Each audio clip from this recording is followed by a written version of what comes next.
हाजी साहब बतगरीब थे। उनके पास एक छोटा सा घर था। खाने को अक्सर खश्क रोटी मिलती, लेकिन हाजी साहब का दिल बहुत बड़ा था। वो सबकी मदद करते। एक दिन हाजी साहब जंगल से गुजर रहे थे। उन्होंने एक कबूतर की आवाज़ सुनी। कबूतर दर्द से कराह रहा था। हाजी साहब आवाज़ की तरफ गए। उन्होंने देखा, कहा, यह एक खूबसूरत नीले परों वाला कबूतर जख्मी है। इसका एक पाँव टूटा हुआ था। हाजी साहब को कबूतर पर बेहतर आया। वो फौरन कबूतर को उठाकर घर ले आए। हाजी साहब ने कबूतर के पाँव पर मरहम लगाया। इसके लिए दाना पानी का इंतजाम किया। कबूतर हाजी साहब का बशक्कर गुजार था। वह अपनी खूबसूरत आंखों से हाजी साहब को देखता रहता। हाजी साहब हर रोज कबूतर की तीमारदारी करते। वह हंसे प्यार से बातें करते। कबूतर भी हाजी साहब की बातें समझने लगा था। दिन गुजरते गए और कबूतर का पाँव ठीक होने लगा। एक दिन कबूतर बालकल सेहतियाब हो गया।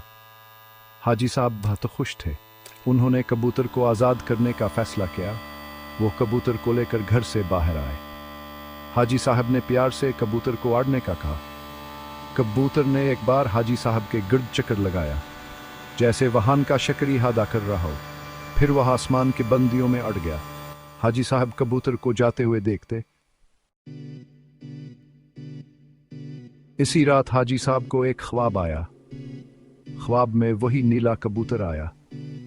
वो हाजी साहब से कह रहा था, हाजी साहब, आपकी मेहरबानी का बहुत शुक्रिया। आपने मेरी जिंदगी बचाई। अब मैं आपको इनाम देना चाहता हूँ। कल सुबह आप अपने घर के बाग में खुदाई करना, आपको वहाँ एक खजाना मिलेगा। सुबह हाजी साहब की आंख खिली तो उन्हें अपना ख्वाब याद आया।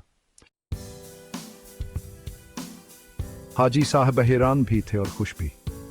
वह फौरन बाग में गए और खुदाई शुरू कर दी। कुछ देर बाद उनकी बिला एक संदूक से टकराई। हाजी साहब ने संदूक बाहर निकाला। संदूक सोने के सिक्कों से भरा हुआ था। हाजी साहब की खुशी की अंतहा न रही। उन्होंने इस दौलत से अपना घर बनवाया, गरीबों की मदद की, सबको खाना खिलाया। हाजी साहब की कहानी हमें यह सबक देती है कि नेकी और मेहरबानी का बदला जरूर मिलता।